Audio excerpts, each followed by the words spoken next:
This is America in the Morning from Westwood One. Good morning, I'm John Trout. It's Monday, August 4th, 2025. Here's what's coming up on America in the Morning. Democrats in Texas break quorum. We're leaving the state. We have to take a stand. I'm Clayton Neville. Lawmakers react to President Trump's decision to fire a key labor analyst following a dismal jobs report on Friday. I'm John Stolnis in Washington. A Montana manhunt is on for the man suspected of killing 4 people in a bar. And workers at Boeing plants that make fighter jets are planning to hit the picket lines today. We'll have details. On Wall Street, the first full week of August trading is here, and investors hope stocks rebound after Friday's plunge. I'm Jessica Ettinger. Steve Witkoff met with Israeli hostages' families on Saturday. Ending the war and getting all the 50 hostages out. I'm Nayan Kim. All ahead on America in the Morning.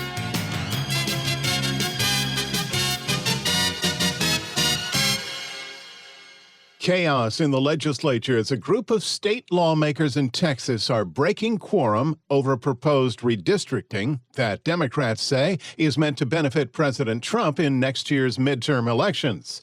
Correspondent Clayton Neville reports. President Trump has said the proposed redrawing of Texas congressional maps could give him as many as 5 additional seats in the midterms. This would be the biggest one. Very simple redrawing. We pick up 5 seats. But we have a couple of other states where we'll pick up seats also. Most of the Texas House's 62 Democrats don't plan to show up today to the special session or until further notice, for that matter. The 150-member House can only do business if at least 100 members are present. If not, there's no quorum, and no business can be taken up. State Rep James Tallarico. We're leaving the state, breaking quorum, and preventing Republicans from silencing our voices and rigging the next election. We are not fighting for the Democratic Party. We are fighting for the democratic process, and the stakes could not be higher. We have to take a stand. A vote on the proposed maps was slated for today in the special legislative session. State Rep Gene Wu, for weeks, has questioned the motive of the call for redistricting. We know that the governor's intent is based off of Donald Trump's orders and Donald Trump's letter from the DOJ, who, by the way, is probably in violation of the Hatch Act for conducting politics from a federal office. Typically, congressional maps are redrawn every decade to reflect the latest Census Bureau numbers. This, though, midway through a decade, and Democrats accusing Republicans of being secretive and refusing to explain reasons for the move. The bill author and other proponents of this radical map have stated repeatedly they have no idea who drew it. State Rep Chris Turner and other critics say the maps discriminate against Black and Latino communities. Some Texas Democrats flew to the Chicago area yesterday to meet with Governor J.B. Pritzker this week. He's been outspoken against the Texas redistricting. Others went to New York to talk to Democratic Governor Kathy Hochul, and some traveled to Boston to attend the National Conference of State Legislatures annual summit. I'm Clayton Neville.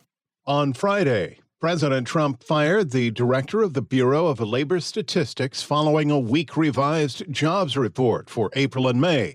John Stolnis has details and weekend reaction from Washington. The president said he made the decision to fire McEntarfer because he believed she was helping to rig the numbers to make him look bad. We're doing so well. I believe the numbers were phony, just like they were before the election.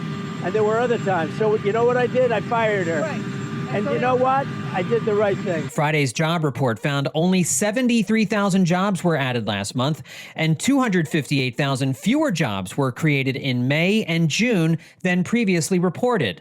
The president said the same thing happened just before last November's election, too. Days before the election, she came out with these beautiful numbers for Kamala. I guess Biden/Kamala. And she came out with these beautiful numbers trying to get somebody else elected. Democrats like Senate Minority Leader Chuck Schumer, however, says this is akin to something we'd see in a dictatorship, not a democracy. What is a very bad leader? What does a bad leader do when they get bad news? Shoot the messenger. That's just what happened with the head of the Bureau of Labor Statistics. Democratic Senator Alex Padilla on NBC's Meet the Press was asked if a congressional investigation surrounding the firing could be in the cards. Yeah, I think an investigation is certainly in order. The example after example of Donald Trump weaponizing no longer just the Department of Justice. When he's trying to weaponize the Bureau of Labor Statistics, that tells you a lot about their insecurity about the economy. Former Treasury Secretary Larry Summers on ABC's This Week says the numbers Trump is upset about do not come from one person and are put together by teams of people following very strict procedures. This is way beyond anything that Richard Nixon ever did. I'm surprised that other officials have not responded by resigning themselves, as took place when Richard Nixon fired people lawlessly. This is a preposterous charge. Trump has lamented major swings in jobs revisions in the past, most notably during the 2016 campaign. Experts say some reasons for significant revisions come as companies have taken longer to respond to government surveys over the last 10 years. John Stolnis, Washington. The top stories of the day are sponsored by Sleep Number. Smarter sleep is life-changing. Save up to $800 on select Sleep Number smart beds, limited time, only at Sleep Number. Montana manhunt, Boeing strike. Those stories when America in the Morning continues after these messages.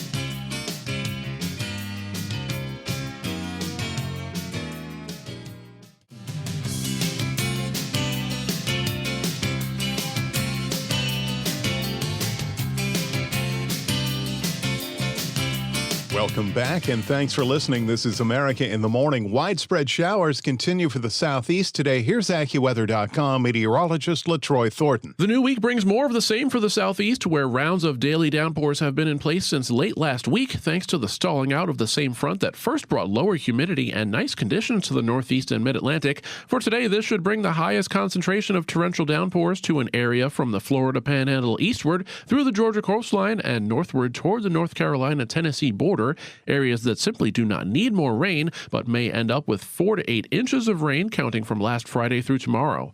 However, the zone with total rain of at least 1 to 2 inches since Friday should cover southeastern Louisiana to western Virginia and all but northeastern North Carolina and point southward through far northern Florida through tomorrow.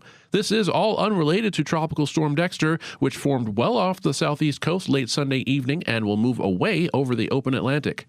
Today's risk for severe weather will be highest over Montana, where a potent piece of energy in the atmosphere will be able to produce thunderstorms that AccuWeather severe weather experts say may bring localized damaging winds of at least 60 to 70 miles per hour, along with hail into the night.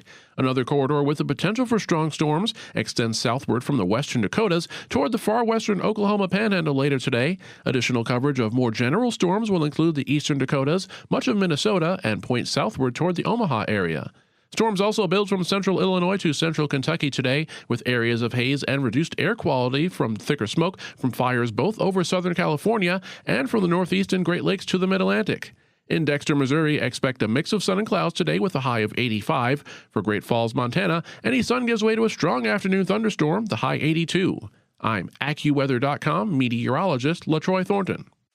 Follow us wherever you get your podcasts. Listen on your preferred platform. Simply search America in the Morning in your favorite listening app. The manhunt continues in Montana after a former U.S. soldier is suspected of killing 4 people in a bar, and authorities fear they may have not seen the last of him, warning people to remain vigilant. Correspondent Julie Walker reports. Officials in Montana are warning the public to be on the lookout for 45-year-old military vet Michael Paul Brown, suspected of killing 4 people at the Owl Bar in Anaconda Friday morning, escaping the small town in a stolen vehicle containing clothes and camping gear. We want to find this guy. This is a dangerous individual who has committed an absolutely heinous crime against this community and these victims. I'll go ahead and announce right now that this time we have a $7,500 reward, and that's just the initial reward. Montana Attorney General Austin Knudsen. By all indications, this is an unstable individual who walked in and murdered 4 people in cold blood for no reason whatsoever. So there absolutely is concern for the public. Again, I'm going to stress, we believe this is an armed and extremely dangerous individual. Family members confirm Brown struggled with mental illness for years. Authorities are considering all possible options for his whereabouts and offering a reward. I'm Julie Walker. Nearly 3,200 union workers at Boeing facilities in Missouri and Illinois voted overwhelmingly to go on strike today after failing to reach an agreement for a new labor contract. The vote follows a previous vote also struck down that included 20% wage increases over 4 years. Boeing claims the new pact included 40% average wage growth and cleared up issues involving work schedules. The Boeing facilities assemble military planes, including the F-15 and FA-18 fighter jets. When we return on America in the Morning, a dismal Friday job report prompts President Trump to take action. Business News is next, back after these messages.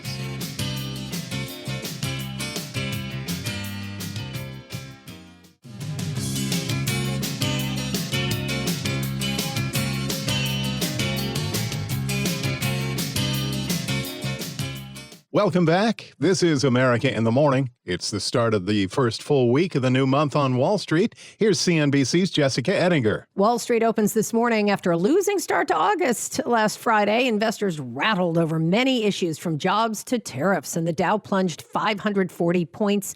The S&P 500 index notched its worst week since late May, wiping out nearly a month of gains. We had a moment of peak uncertainty in April.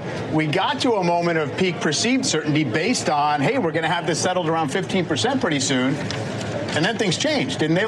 Okay, you mean on the tariff rates? Yeah. Okay, sure. But I mean, let's face it, this is a president who likes to create drama. There is not going to be a calm day or a calm moment that lasts longer a day in this administration. There just isn't. Cerity Partners' Jim Lebenthal with CNBC's Mike Santoli.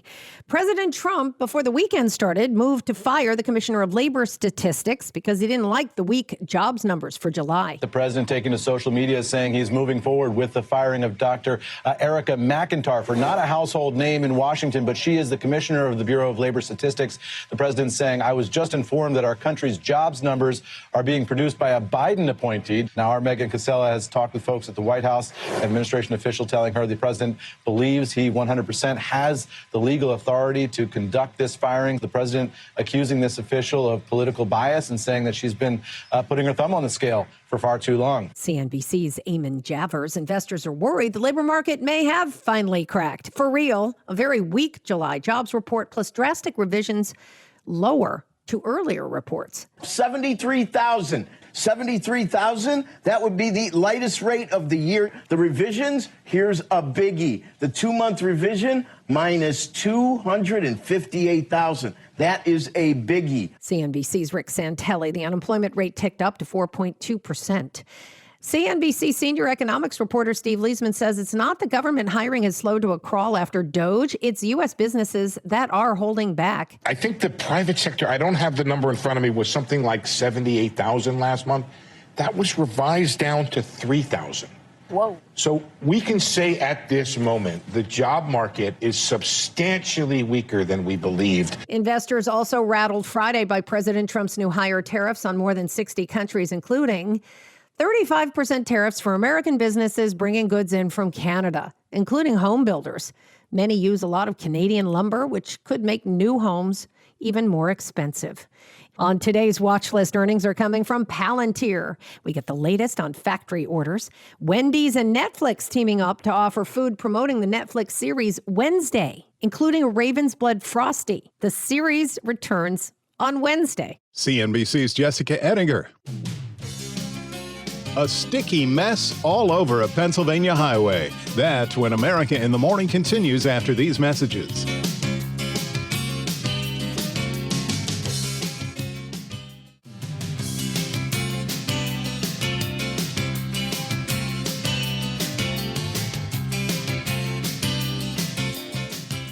U.S. Special Envoy Steve Witkoff was in the Gaza Strip this weekend to inspect food shipments and also visited Israel, where he met with the families of hostages remaining in Gaza. Correspondent Naeun Kim reports. President Donald Trump's special envoy Steve Witkoff met with Israeli hostages' families on Saturday, a day after his visit to an aid distribution site in Gaza. Witkoff, who's been tasked with leading U.S. efforts in the region, arrived at the meeting in Tel Aviv to cheers and chants from protesters. Bring them home now! Ruby Chen, the father of US-Israeli hostage Itai Chen, who was declared dead in Gaza last year, spoke after the meeting. He talked about what is the objective. The objective are two things: ending the war and getting all the 50 hostages out. The visit to Israel comes a week after Witkoff quit ceasefire talks with Hamas, promising to find other ways to free hostages and make Gaza safe. I spoke to Steve Witkoff. He had a great meeting with a lot of people. He had a meeting on getting the people fed. And that's what we want. Of the 251 hostages abducted by Hamas-led militants during their attack on October 7, around 20 are believed to be alive in Gaza. I'm Nayan Kim. Clearly, nobody relished what happened in Pennsylvania following a rather savory spill that shut down a Keystone State highway. Lisa Dwyer reports. Hot dogs everywhere, and not a one to eat. Hundreds of hot dogs clogged up a major highway in Pennsylvania after a tractor trailer crashed on Interstate 83 just north of the Maryland border. Witness Patrick Adams. Oh my God. That is insane. The truck scraped a concrete divider, ripping open its trailer, scattering boxes and boxes of hot dogs across the road. Crews scooped up the hot dogs in a front loader, with one first responder saying they didn't realize just how slippery hot dogs can be. 4 people were injured, although none of the injuries are considered life-threatening. I'm Lisa Dwyer.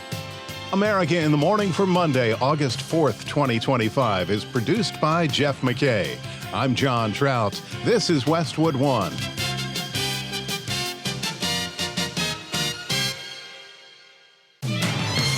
This is America in the Morning from Westwood One. I'm John Trout. Coming up this half hour, President Trump has removed the federal official who oversees jobs data, Sagar Meghani, Washington. President Donald Trump posted on social media that Senate Democratic leader Chuck Schumer can go to hell. Donna Warder, Washington. Former special counsel Jack Smith is now the target of an investigation by another kind of special counsel.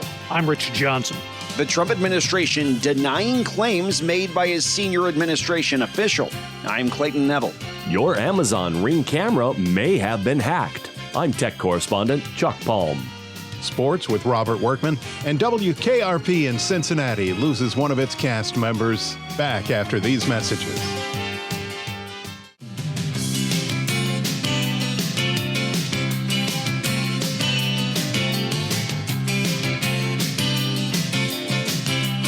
Welcome back. This is America in the Morning. Details now on the formation of the latest tropical storm. Here's AccuWeather.com meteorologist LaTroy Thornton. Tropical Storm Dexter formed at 11 p.m. Eastern Time on Sunday, about 300 miles to the west-northwest of Bermuda, becoming the 4th named storm of the Atlantic hurricane season with sustained winds of 45 miles per hour. However, AccuWeather hurricane experts say that the storm is moving generally to the east-northeast, away from the United States, and generally passing even to the north of Bermuda. This means that no direct impacts to land are expected, although shipping interests over the open Atlantic will have to contend with increased surf and rough seas through Thursday.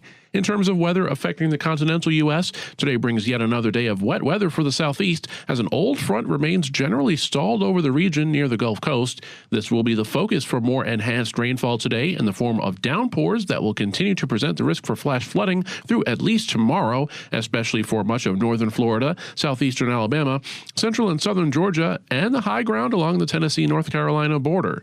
Tracking this event back from Friday through tomorrow, total rainfall of at least 4 to 8 inches can be expected from the Florida Panhandle toward far southern South Carolina. Thunderstorms also fire up through the day today from southern Louisiana into Oklahoma, but today's risk for severe storms will be focused on a zone from the Idaho-Montana border through much of Montana today and tonight, where storms may bring hail and strong winds. More spotty strong storms should extend southward to eastern Colorado by this afternoon. Otherwise, today brings haze and areas of reduced air quality due to Canadian wildfire smoke through the Northeast and the Great Lakes, while separate fires in Southern California lead to similar concerns in that zone. That's the weather across America. I'm AccuWeather.com meteorologist LaTroy Thornton. Follow us wherever you get your podcasts. Simply search America in the Morning in your favorite listening app. Fallout over the weekend following President Trump's move to fire the federal official who oversees jobs data.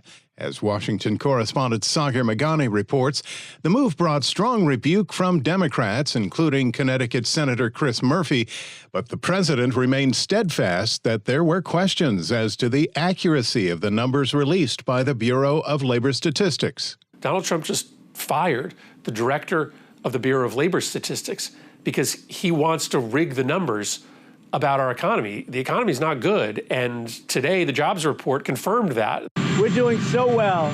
I believe the numbers were phony, just like they were before the election, and there were other times. So you know what I did? I fired her. Right.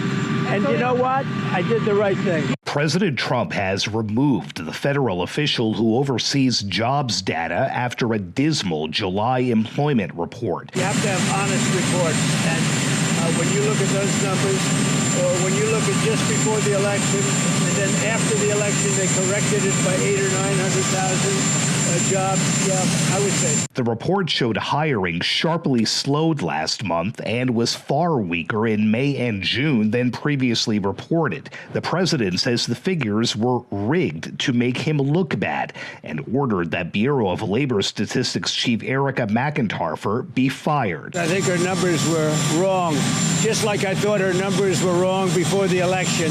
Days before the election, she came out with these beautiful numbers for Kamala, I guess Biden/Kamala, and she came out with these beautiful numbers trying to get somebody else elected. Then right after the election, I think on the 15th, November 15th, she had an $800,000 or $900,000 massive reduction. Said she made a mistake. Democrats pounced. What does a bad leader do when they get bad news? Shoot the messenger. Senate Minority Leader Chuck Schumer says the president admires dictators and sometimes acts like one.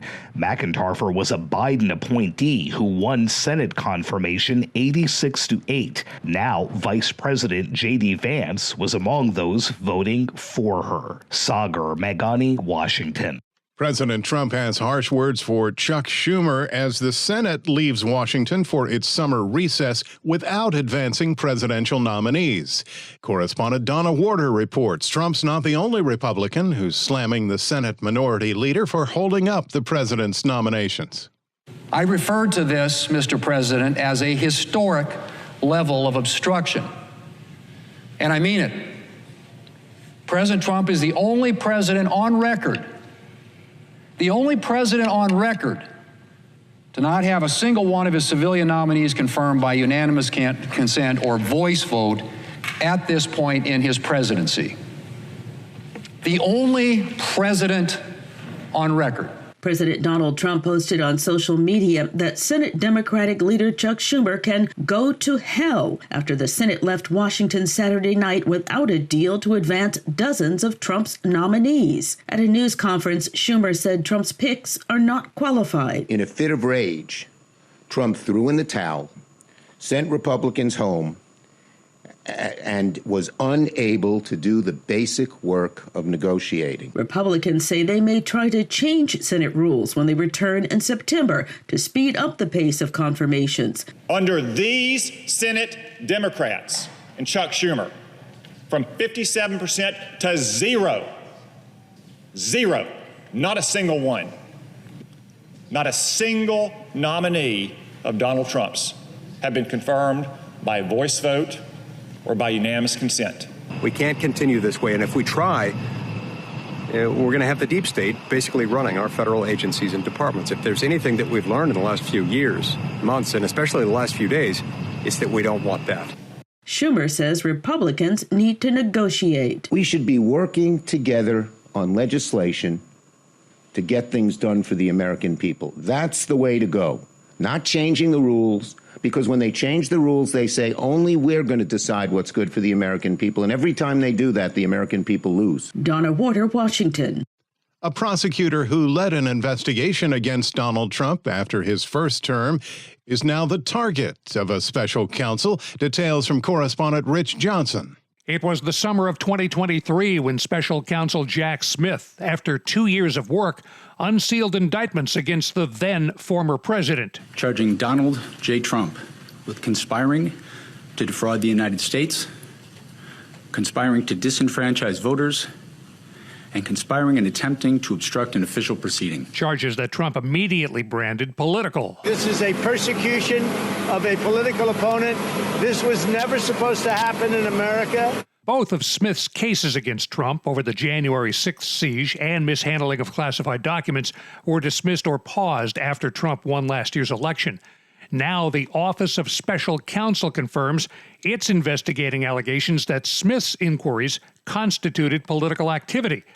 The Office of Special Counsel is an independent agency, different from the kind of special counsel's job that Smith held.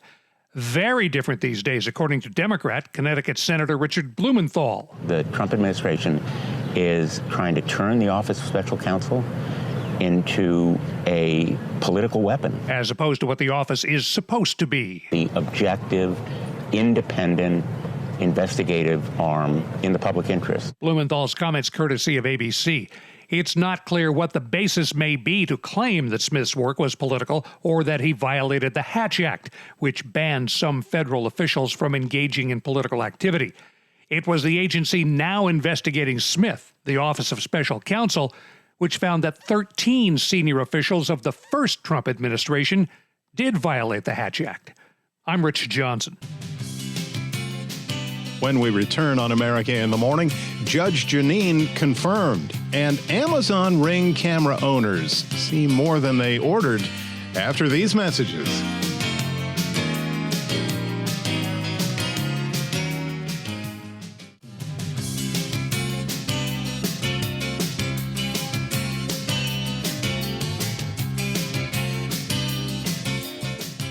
This is America in the Morning. Former Fox News host Jeanine Pirro has been confirmed by the Senate to become President Trump's U.S. Attorney for the District of Columbia. Pirro, who is also a former Westchester County, New York District Attorney and former prosecutor, was confirmed along party lines in a 50-45 vote. She's been serving as the interim U.S. Attorney in D.C. since May and thanked Trump in a post on X for, quote, giving me the opportunity to bring justice to the swamp in D.C., end quote. The Trump administration walks back a claim made by a top official, Correspondent Clayton Neville reports. In May, senior White House advisor Stephen Miller told Fox's Sean Hannity that Immigration and Customs Enforcement agents would try to arrest 3,000 or more migrants per day as part of President Trump's mass deportation plans. They've had to go and scour the country, house after house, neighborhood after neighborhood, to find these rapists and predators. And there are hundreds of thousands more that Joe Biden let into this country. But with those efforts tied up in the courts, that number was called into question by federal judges recently. In a statement, the administration said that DHS has confirmed that neither ICE leadership nor any of its field offices have been directed to meet any numerical quota or target number for arrests. I'm Clayton Neville. Tennessee police found 14 improvised explosive devices while executing a search warrant for a man who had threatened to kill public officials and tried to detonate the devices as he was being arrested. When authorities went to the home of 54-year-old suspect Kevin Wade O'Neill to arrest him, they found something smoldering in a bedroom, which led them to the dangerous discovery. Agents with the Federal Bureau of Alcohol, Tobacco, Firearms, and Explosives were immediately called in. O'Neill faces numerous charges, including 11 counts of attempted first-degree murder. America in the Morning continues. It's not often that the earth moves under your feet in New Jersey, but a small earthquake centered a short drive from Manhattan was felt as far away as Brooklyn and southern Connecticut. Correspondent Julie Walker reports. A magnitude 3.0 earthquake centered at Hasbrook Heights, New Jersey, was felt as far as southern New York and Connecticut on Saturday. Geophysicist Jessica Turner with the National Earthquake Info Center says the area's geology plays a role in how far this small earthquake was felt. Seismic waves are more easily and more efficiently able to move through the earth in the Northeast just because it's very, very old earth. And so that's why this was felt in a relatively large area compared to its magnitude. Posts on social media reported the ground rumbling, and the U.S. Geological Survey reports more than 10,000 responses to its Did You Feel It website. Which is quite a bit for a magnitude 3.0. It's very impressive. For those with concerns, Turner says small earthquakes like this one are not rare in the Northeast, but larger ones are. Julie Walker, New York. Hack alert at your front door. Thousands of Amazon Ring camera users claim to have seen unusual logins from devices they don't own. Chuck Palm has that in today's Tech Report. Thousands of Amazon Ring camera users got spooked by mysterious logins dated May 28, 2025, showing up on their accounts. Amazon claims this is just a glitch, but Amazon users are dubious and claim it's likely a hack. Ring users took to TikTok, Reddit, and X, sharing screenshots of unknown devices like an iPhone 6 or Chromebooks that they've never owned, logging into their accounts at odd hours like 5:55 a.m. And there's the coincidence of the original founder, Jamie Siminoff, returning as CEO one day before the events. He's claiming an initiative to make neighborhoods safer with a new Axon partnership by granting law enforcement access to Ring camera data. Amazon is sticking to their guns, saying that it is a back-end update bug and no unauthorized access has happened to Ring cameras. Ring cameras were hacked back in 2019, but as always, Amazon suggests you reset passwords if you think someone had unauthorized access to your account. For more, follow me on X at Chuck Palm. Monday Sports is in with America in the Morning's Robert Workman. Baseball Sunday, the Phillies shut out the Tigers 2-0 last night to take 2 out of 3 in what could be a World Series preview. Christopher Sanchez went 8 innings, with Yohan Duran working a 3-up, 3-down ninth for his second save since coming over at the trade deadline. Red Sox ripped the Astros 6-1 for their 5th straight win. Marlins completed their first ever sweep of the Yankees 7-4. Manager Clayton McCullough. Really great series for our team, and I think, in some ways 3 different kind of games. Miami has won 5 in a row. Brewers barreled over the Nationals 14-3, handing D.C. its 5th consecutive loss. Bryce Terang with a brace of 2-run dingers. Royals scored 5 times in the 10th to bounce the Blue Jays 7-4. After being held scoreless in the first 2 games in Tampa, the Dodgers paid back the Rays 3-0. Yoshinobu Yamamoto and the Shogunate scattered 7 hits. Mariners nipped the Rangers 5-4. Julio Rodriguez went deep to give him 4 straight 20-homer, 20-steal seasons, the first guy to start a career that way. Pirates buried the Rockies 9-5. Spencer Horwitz with 2 taters and 6 ribs. Cubs got a walk-off pinch hit 2-run homer from Justin Turner to beat the Orioles 5-3. Pretty surreal. You're running around the bases, not really hearing anything, kind of blacked out. It's a really good feeling to help this team win a ball game. Taylor Ward's 3-run shot in the bottom of the 9th boosted the Angels past the White Sox 8-5. Giants jacked up the Mets. Twins held off the Guardians. Padres popped the Cardinals. Diamondbacks got by the A's. And the Braves took the checkered flag over the Reds 4-2 in the Speedway Classic in Bristol, Tennessee. Delayed from Saturday by rain, Eli White had a 3-run homer and a solo shot. And in golf, after 7 second-place finishes, Cameron Young finally grabbed the brass ring on Sunday, winning the Wyndham Championship by 6 strokes and tying the tournament record at 22 under par. That's Monday Sports. Sean Diddy Combs' chance for a presidential pardon when America in the Morning continues after these messages.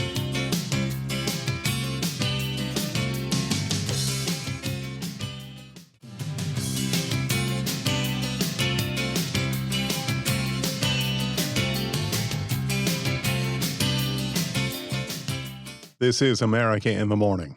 Lonnie Anderson, who portrayed a radio station's empowered receptionist on the hit TV comedy WKRP in Cincinnati, passed away yesterday, just days before her 80th birthday. Anderson shot to stardom playing the part of Jennifer Marlowe, a role that earned her multiple Emmy and Golden Globe nominations.